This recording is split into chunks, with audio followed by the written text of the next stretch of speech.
Hi! As my flashlight has been stolen, I had to look out for a new LED flashlight. After several weeks of intensive search, I found the TS21 from Wurkkos. I was able to buy it for under 35 euros online.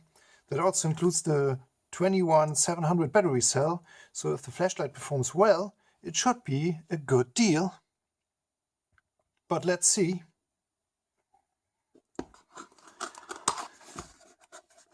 There are several versions of the TS21 available. I have chosen the body color black and the 4000K color temperature that corresponds to my other lights and should have good color rendering index that is also good for video shooting. So here it is. That's the package and its content.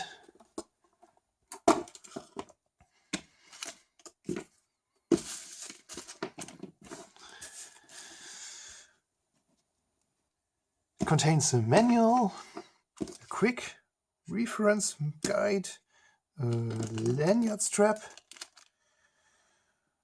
a pocket clip, a USB-A, USB-C charging cable,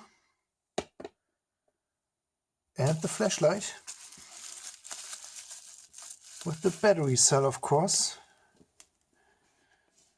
So there it is. But let's have a quick look on the manuals.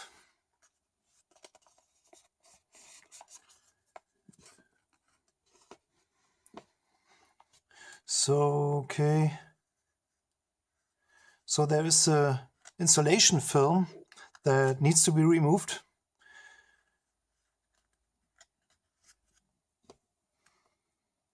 And the front part needs to be checked if it is tightened.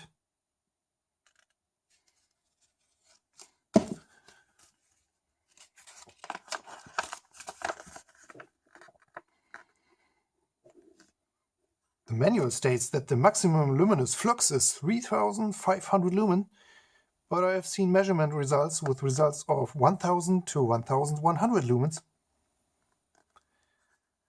The flashlight uses 3 SST20 LEDs from the manufacturer Luminous. When we have a look on the datasheet and when we assume that Wurkkos used the LEDs with the lowest flux bin code, then 3 times 396 lumens gives 1188 lumen in total. So 1100 lumens is my assumption. This is over 1000 lumen and is more than sufficient for me. So I don't mind about the most likely overvalued rating. It states also that it has an IPX8 rating, which means waterproof up to 2 meters of water depth. This should ensure that a walk in the rain never damages the flashlight, and I have no intentions for a night swim or something like this, similar. So the feature is nice. I will now remove the insulation film. That gives me also the opportunity to have a look on the battery cell. The 2100 and the 21700 cell is much bigger than a 18650 cell.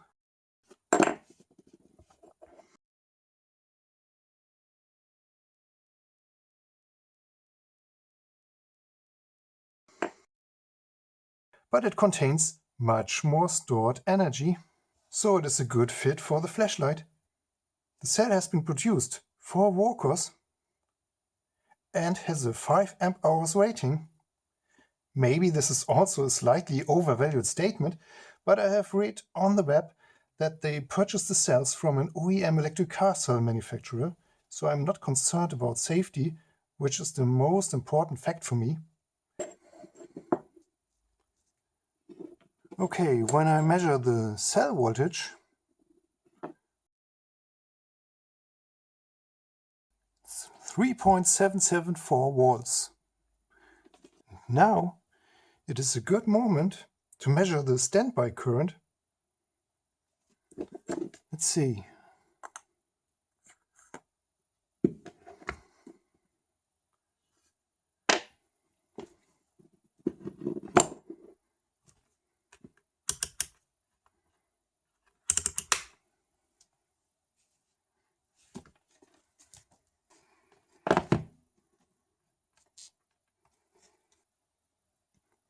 So it is, yeah, 230 microamps. That's not much. I think this can be lowered by switching off the illumination of the button here. But for longer periods of storage, I can just unscrew the rear cap 1 or 2 turns to have no question current at all. Okay, let's reassemble it.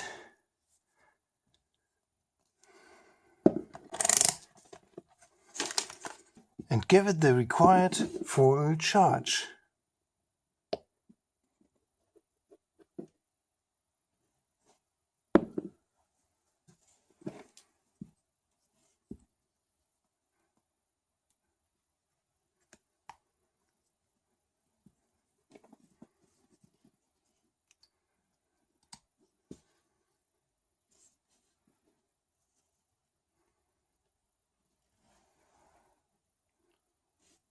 You see, when I charge it, the button blinks with a blue color.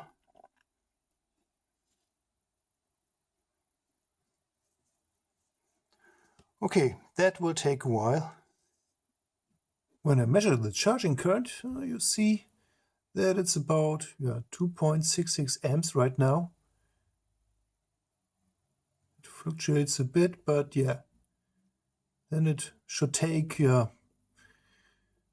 2 hours or so to charge the battery cell, or a fully discharged battery cell. But as it is, well, it was partially charged by the manufacturer, it should take about an hour to charge. So yeah, that's the menu structure. And basically there's a simple user interface and an advanced user interface. And yeah, to just have a simple flashlight that you want just turn on and off, then the simple user interface is more than sufficient. And yeah, just pushing the button and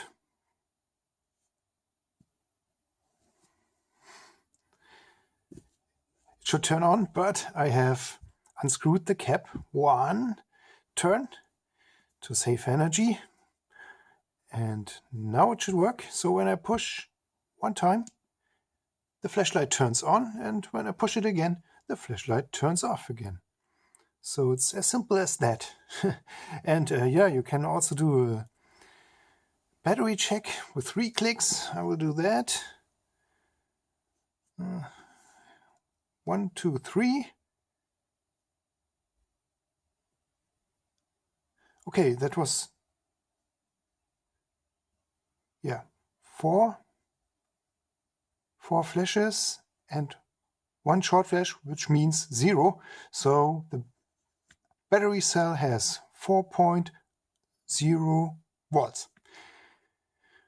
Okay, and yeah, it's possible to change from the simple user interface to the advanced user interface by clicking 10 times and hold the button at the 10 times clicking.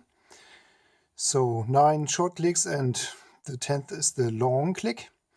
And then you go here and oops, yeah, there's much more stuff. As you see, yeah, several things are the same. For example, this battery check and the ramp and stuff like this. Of course, you can operate the flashlight as usual, but you have some additional functions. And yeah, one is that you can configure it.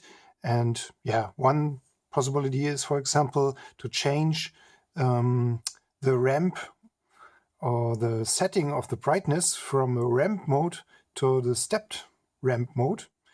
And I like that more because then when clicking, it just changes in steps, so it's more reproducible. And one funny thing is also that you have this strobe modes. I'll zoom in a bit. Okay, there you have it. And oops, let's go back way. Yeah, so here's the off. And if I click 3 times, or the 3H procedure, then I come into these strobe modes. Let's see. 1, 2, 3. No, that did not work. Okay, I have to do it quickly. And now we are in the candle mode. And you might see that the light is flickering a bit, time to time, and so it imitates a candle. Yeah, might be handy in a certain situation, I don't know. And when I perform 2 more clicks, then we are in the bike flasher mode.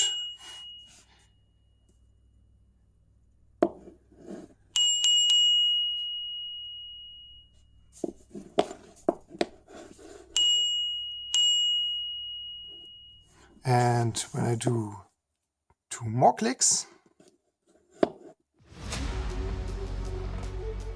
I'm in the party strobe mode. So very quick flashes with a medium intensity. When I do 2 more clicks, then oh god, that's the tactical strobe. It's really bright flashes. I will take the flashlight away so camera is not oversaturated. And when I do 2 more clicks, then the lamp is in the lightning storm mode, and as you see, the lamp sometimes off, sometimes just glimps on, and sometimes gives bright flashes. So yeah, so it imitates a lightning storm with discharges further away or nearby. So yeah, might be helpful to give a certain mood. I don't know. Yeah, and if I do another 2 clicks, we are again in the candle mode. So yeah, I think it's funny that a flashlight can do things like that, and I really like it. You don't have to use it, but yeah, maybe in some situation, for example, yeah, when you like to party, or when you, I don't know, when you like to have it cozy, then you can activate the candle mode when you don't have a candle on hand. Yeah, and I don't want to go through all the things that the menu offers. But yeah, I will put a link to this diagram in the description. Yeah, but now the lamp really needs to go outside to see how it performs in the darkness. So let's go.